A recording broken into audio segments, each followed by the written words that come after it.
Jacob returns to Canaan. Eventually, Jacob and Rachel had a son named Joseph. Jacob told Laban that he wanted to return to his homeland, Canaan. Laban knew that Jacob had done a great job taking care of his sheep and cattle and he didn't want to lose him. "Name your salary and I will pay it," he replied. Jacob replied, "I will stay and work for you if you let me pass through your flocks and remove every speckled or spotted ewe and goat, and every dark-colored lamb. They will be my salary." Laban agreed.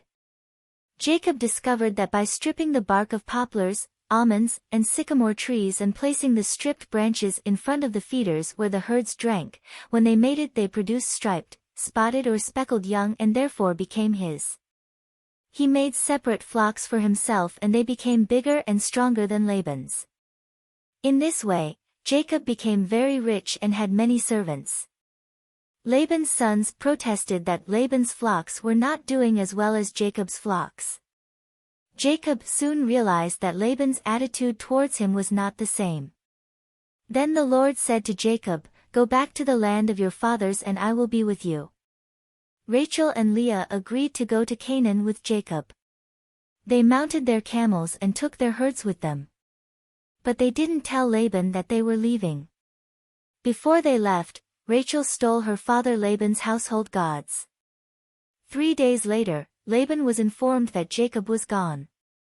He immediately set out in pursuit. Jacob pitched his tent in the hill country of Gilead.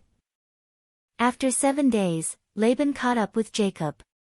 But in a dream, God warned Laban not to say anything good or bad to Jacob. "Why did you run away and deceive me?" asked Laban.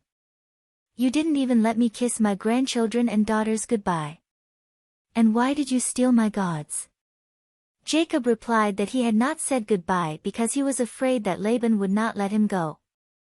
Jacob did not know that Rachel had stolen his father's gods and said, "If you find someone who has stolen your gods, he will die." Laban began to search the tents and found nothing. Rachel hid the gods in her camel's saddle bag, which was in her tent. She sat on the saddlebag, refusing to get up as her father searched her tent.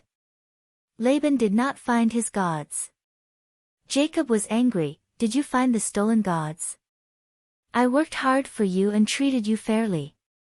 God saw my difficulties and in the dream you had he rebuked you."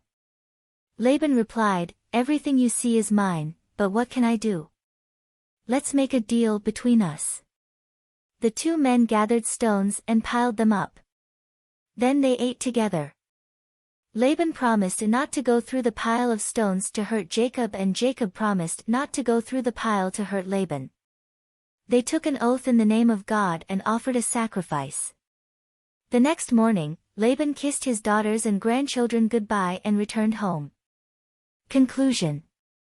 In the end, Jacob and Laban came to terms and took an oath not to harm each other. Jacob's story is an example of perseverance, courage and faith in the midst of life's challenges. Share and subscribe to our channel for more amazing stories like this one.